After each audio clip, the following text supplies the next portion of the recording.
알겠습니다. 메모는 왜 하시는 거예요? 그냥 뭔가 한 번 더. 저 그냥 민수로 할게요. 민수. 철수 민수.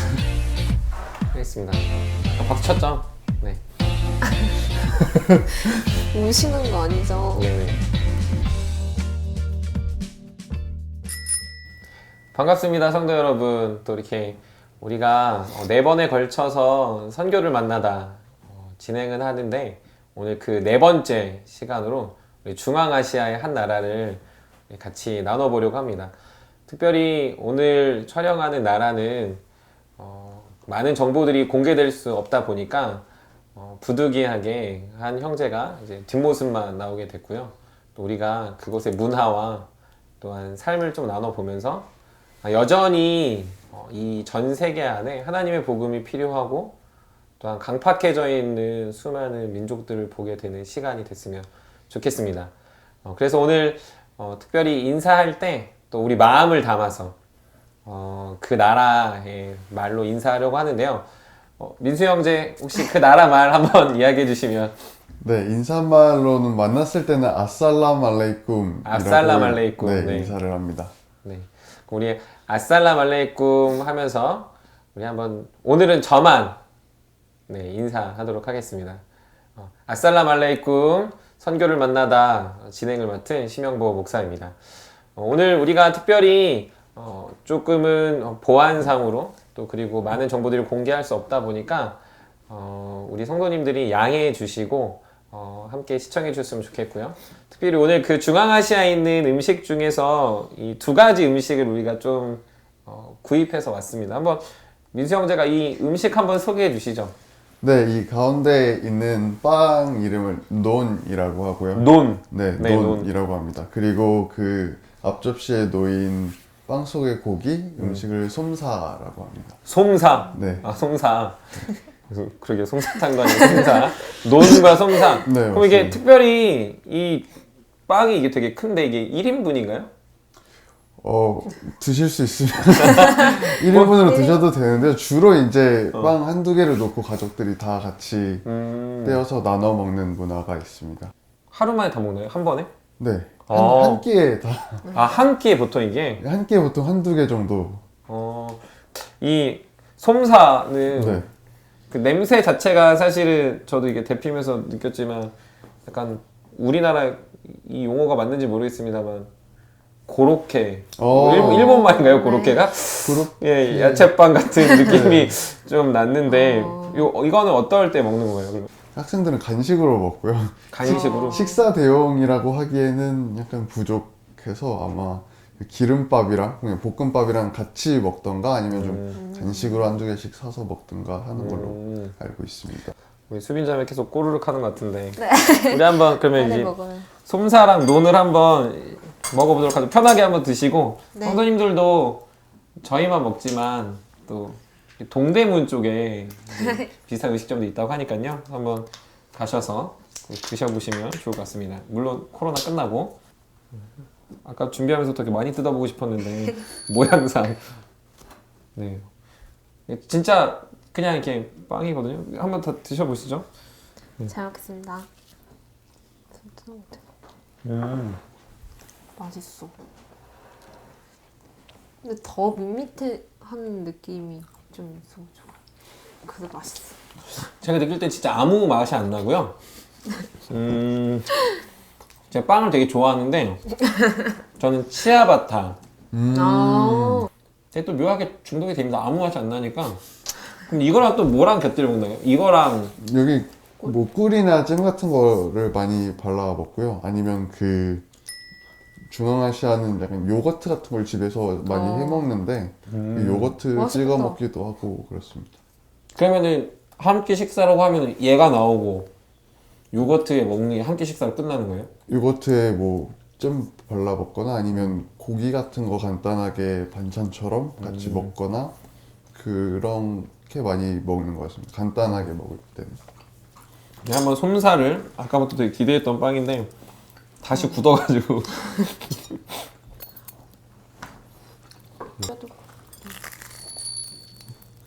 잡고 네, 목사님처럼 이렇게 오, 한입 크게 비워 먹는 게 불고기 같은 게 들어있어. 다진 고기가 들어있어서요.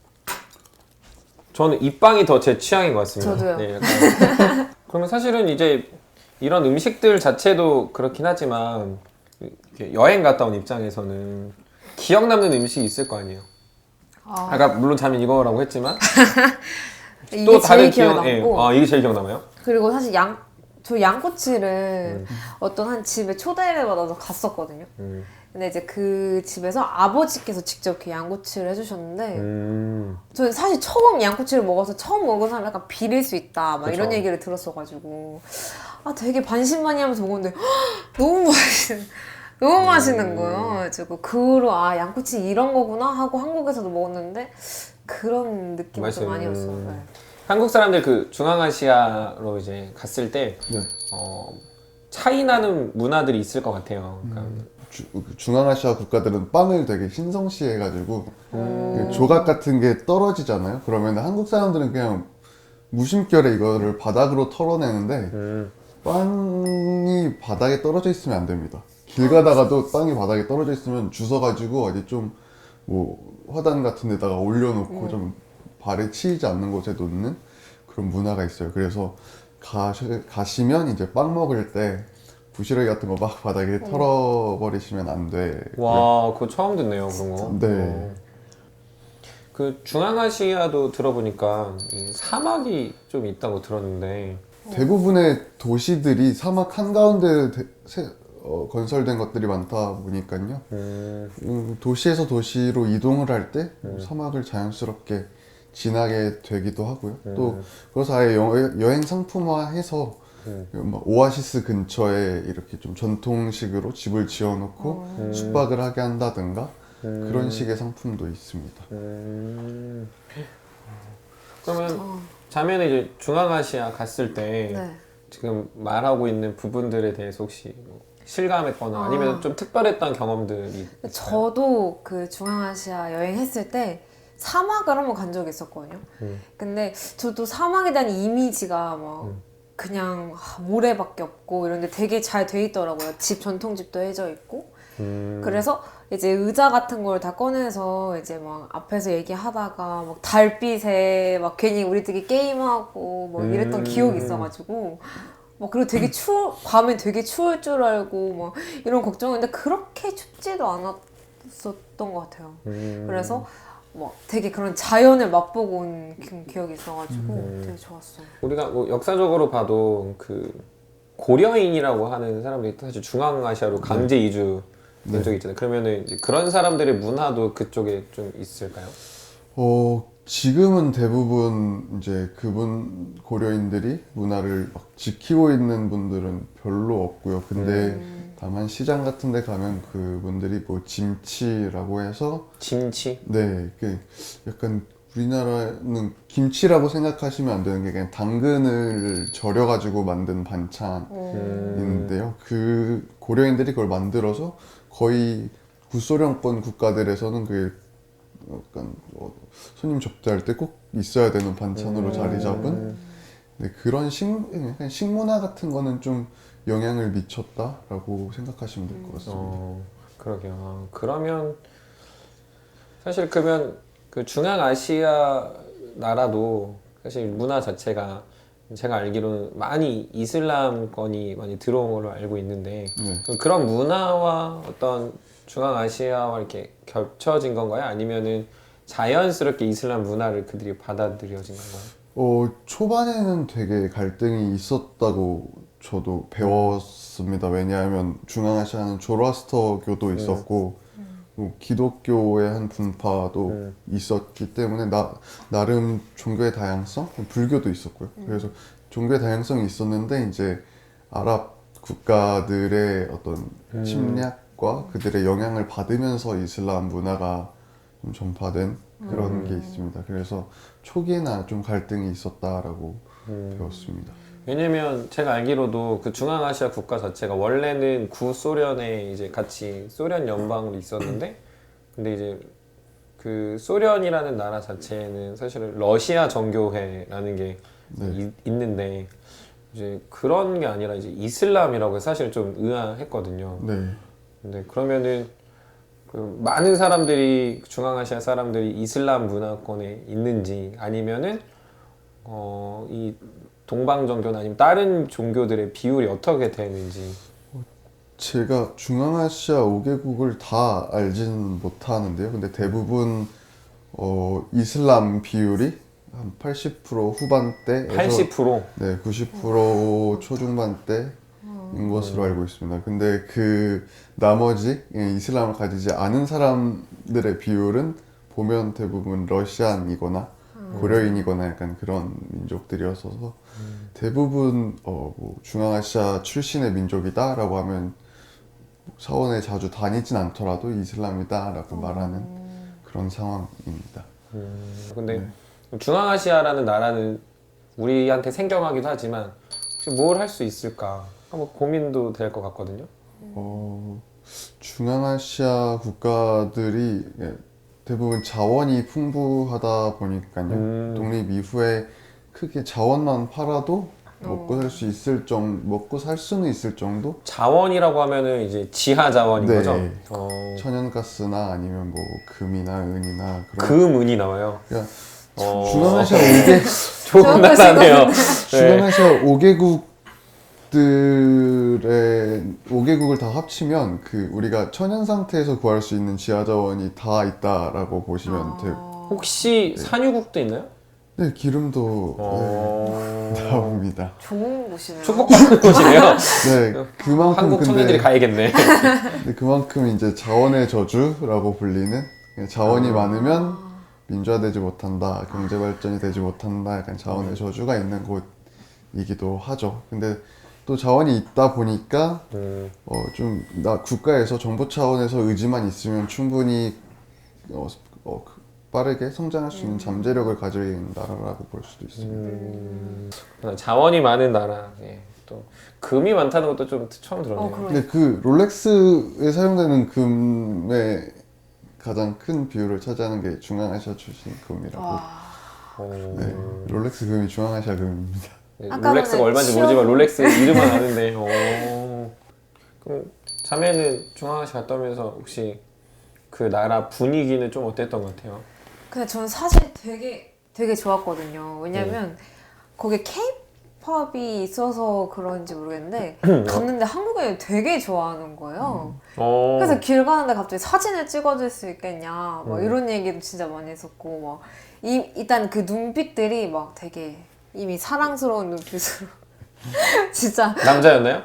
그러니까 네. 다 모든 사람들이 네. 뭔가 되게 와가지고 막 그래서 한국인에 대한 그게 호감도가 있구나 이런 생각이 있고 맞아요. 그런 게 좀 있다고 하더라고요. 실질적으로 우리가 이제 믿는 자로서 그 나라들을 어떻게 돌아보고 돌아본다라는 거는 실질적인 방향도 있고 우리가 이곳에서 최전방으로 기도하는 방향도 있을 것 같은데 민수 형제가 생각할 때는 어떤 모습으로 그곳을 우리가 돕고 그리고 함께 기도하고 이렇게 하나님 마음을 전할 수 있을까? 저는 이제 중앙아시아 국가들이 가서 오랫동안 살기에는 또 힘든 나라들이지 않습니까? 그래서 요즘 생각하는 것들은 이제 대학생들이 요즘 교환학생으로도 중앙아시아에 갈 수 있는 대학들이 많이 있더라고요. 그래서 어떤 선교적 마인드를 가지고 교환학생으로 뭐 한 1년 정도 가서 생활하는 것도 좋을 것 같고요. 또 그 외에는 이제 진짜 좀 빡세게 해보고 싶다라고 하면 일과 병행해서 뭐 해외 주재원으로 가서 네, 선교적 마인드를 가지고 일하는 것도 되게 좋을 것 같습니다. 그 외에도 또 한 가지 더 말씀드리자면 한국을 되게 가고 싶어하는 사람들이 많고 실제로 한국에서 일하는 중앙아시아인들이 많은데요. 그 사람들에게 전하는 것도 방법이 될 수 있지 않을까 생각합니다. 그러면 이제 수빈 자매는 그 중앙아시아 여행을 갔다 온 경험이 있잖아요. 네. 그게 몇 년도인가요? 16년도인 것 같아요. 2016년. 16년? 네. 그때도 20대 중반. 네, 20대 중반에 갔다 온 그 중앙아시아의 네, 그때의 경험에 비춰볼 때 네. 앞으로 우리가 또 그런 곳으로 여행을 간다 오면은 이런 면들이 좀 필요할 것 같고 또 이런 면들 우리 성도님들이 아셔서 같이 기도해 줬으면 좋겠다라고 하는 부분들을 한번 이렇게 짤막하게 한번 얘기해 주시면 좋을 것 같아요. 어, 사실 제가 생각했던 그런 여행 중에 가장 중요한 거는 마음이지 않을까 생각하는 게 있어요. 그 사람들에 대한 어떻게 마음 품고 같이 오픈된 마음으로 다가가서 보니까 그 사람들에게도 그냥 인사 한마디만 해도 그 사람들도 막 처음 봤는데도 그게 막 다가와주고 그런 거 봤을 때 저희도 그렇게 그런 마음 가지고 그 사람들을 위해 기도하면서 그 사람들에게 다가가는 게 제일 중요하지 않을까? 라는 생각을 제일 많이 됐고요. 그러다 보니까 그 여행을 하면서 그 나라에 또 마음을 품게 되는 것 같은 거예요. 그래서 지금 이제 한국에 왔지만 이제 그 나라에 계신 분의 도움을 조금 드리고자 이제 제가 하는 선에서 뭐 저는 이제 디자인 일을 하니까 디자인을 해서 드리기도 하고 그렇게 하면서 또 기도하게 되고 그러니까 이렇게 되는 것 같아요. 조금씩 이렇게 가서 직접적으로 할 수 있는 건 없지만 그냥 그 나라를 위해서 기도하고 그 사람들을 위해서 또 기도할 수 있고 또 제가 도와줄 수 있는 선에서 여기서라도 도와줄 수 있는 게 가장 좋지 않을까라고 생각합니다. 자매는 정말로 실질적으로 많이 도와주다 보니까 또 그런 마음이 있는 것 같고 우리 성도님들이 그 중앙아시아 사실 어떻게 보면은 많이 닫혀 있지만 많은 필요가 필요한 역설적인 상황 속에서 더 기도가 필요한 듯합니다. 그럼 민수 형제도 생각할 때 지내다 왔으니까 그러면 이제 우리 성도들이 그 중앙아시아로 이제 갈 때 어떤 부분들 또 그리고 어떤 마음이었으면 좋겠는지 한마디 해주시면 좋을 것 같습니다. 일단 그 갈 때 중앙아시아로 갈 때나 한국에 계실 때나 그 사람들을 좀 더 따뜻한 시선으로 바라봐 주셨으면 좋겠습니다. 왜냐하면 한국에 와 있는 사람들이 느낀 한국이 그들에게 한국의 이미지로 돼버리는 거니까요. 한국에 와 있는 사람들에게도 잘해 주시면 그만큼 돌아갔을 때 현지인들도 한국인들을 더 환영하게 될 것이라고 생각을 해서요. 한국에 있는 노동자들에게도 잘 대해 주셨으면 하는 바람입니다. 네, 너무 좋은 얘기 해주셨는데 그 실제로 중앙아시아에 있는 많은 분들이 한국에 들어와서 이제 외국인 노동자 우리가 알고 있는 다문화 사회로 우리가 바뀌어가고 있습니다. 근데 그런 이들을 향해서도 우리가 동일하게 한 영혼으로 바라보고 함께 복음을 전할 대상으로 같이 교제하는 모습도 있었으면 좋겠습니다. 실제로 그 나라에 가서 그런 중앙아시아 지역에 가서 하는 건 굉장히 어렵지만 내 옆에 있는 이웃을 내 몸같이 사랑하라는 주님의 말씀 안에서 더 품고 사랑하면 그 나라에서 못하는 더 풍성한 일들을 한국에서 이룰 수 있을 것 같은데 민수 형제가 말했던 것처럼 우리가 주변을 좀 더 돌아보고 또 선교국에서 다문화 선교팀으로 같이 기도하고 지금 사역을 개발해 가고 있으니까요. 또 관심 있는 분들은 또 선교국에 문의해 주시면 함께 이런 사역들을 같이 진행하면 좋을 것 같습니다. 네, 우리가 2달 동안 선교를 만나다 총 4번에 걸쳐서 성도님들을 찾아뵙습니다. 우리가 이 기간을 통해서 성도님들 마음에 선교가 되게 멀리 있는 게 아니라 우리가 가까이 있고 또 우리가 반드시 가야 되는 곳이고 우리가 그들을 위해서 기도를 하나님이 원하신다라는 마음을 느꼈을 줄 믿습니다. 우리 성도님들이 이 선교를 만나다를 통해서 또 앞으로 계속될 그 후속의 선교를 만나다가 있을 텐데 그 상황 속에 보여주는 여러분들 마음의 뜨거움들이 우리를 향한 하나님의 뜻일 뿐만 아니라 이 모든 세계를 사랑하시는 하나님의 마음이 우리 저와 또 이 영상을 시청하시는 모든 성도님들이 되도록 간절히 기도합니다. 우리 공식 마무리인데요. 오늘은 이제 중앙아시아 말로 다음에 만나요. 근데 이제 다음이 언제일지 저희가 정확하게 말씀드리지 못하겠지만 2021년에 저희가 시즌2로 조금 더 나아진 모습, 조금 더 풍성해진 자료, 조금 더 재미있게 찾아뵙도록 하겠습니다. 그러면 중앙아시아 말로 제가 아까 민수 형제한테 물어봤는데 하이르라고 합니다. 하이르. 다음에 만나요 라는 말을 하이르라고 이야기하는데 우리 그러면 하이르라고 같이 인사하면서 우리 오늘 선교를 만나다를 마무리했으면 좋겠습니다. 그럼 같이 자매는 같이 인사해 주시죠. 네. 인사하겠습니다. 시작. 하이르.